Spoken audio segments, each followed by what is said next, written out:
വയനാട് ഉരുൾപൊട്ടൽ ദുരന്തത്തിൽ സംസ്ഥാന സർക്കാരിനെ വിമർശിച്ച കേന്ദ്ര വനം പരിസ്ഥിതി മന്ത്രി ഭൂപേന്ദ്ര യാദവ് വയനാട്ടിലെ അനധികൃത താമസത്തിനും ഖനനത്തിനും പ്രാദേശിക രാഷ്ട്രീയക്കാർ സംരക്ഷണം നൽകുന്നുവെന്ന് മന്ത്രി പറഞ്ഞു.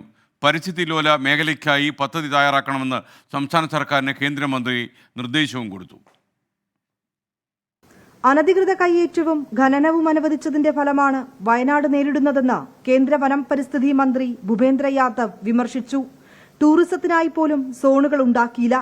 സെൻസിറ്റീവായ പ്രദേശത്ത് ആ പ്രാധാന്യം നൽകിയില്ല. വയനാട്ടിലെ പരിസ്ഥിതി ലോല മേഖലയിൽ കയ്യേറ്റം നടന്നു. അനധികൃത കയ്യേറ്റത്തിനും താമസത്തിനും തദ്ദേശ സ്വയംഭരണ സ്ഥാപനങ്ങൾ അനുമതി നൽകി. പ്രാദേശിക രാഷ്ട്രീയക്കാർ അനധികൃത താമസത്തിന് നിയമവിരുദ്ധ സംരക്ഷണം നൽകുന്നുവെന്നും കേന്ദ്രമന്ത്രി കുറ്റപ്പെടുത്തി. उसको लेकर के इसके फाइनलाइजेशन करने के लिए स्टेट गवर्नमेंट को जल्दी कदम उठाना चाहिए. इको सेंसिटिव जोन का एक प्लान बनाना चाहिए और ऑलरेडी जो कमेटीज़ की रिपोर्ट आई हुई हैं और जो फॉर्मर डीजी संजय कुमार की जो रिपोर्ट है उसको स्टेट गवर्नमेंट को अपना सबमिशन देना चाहिए.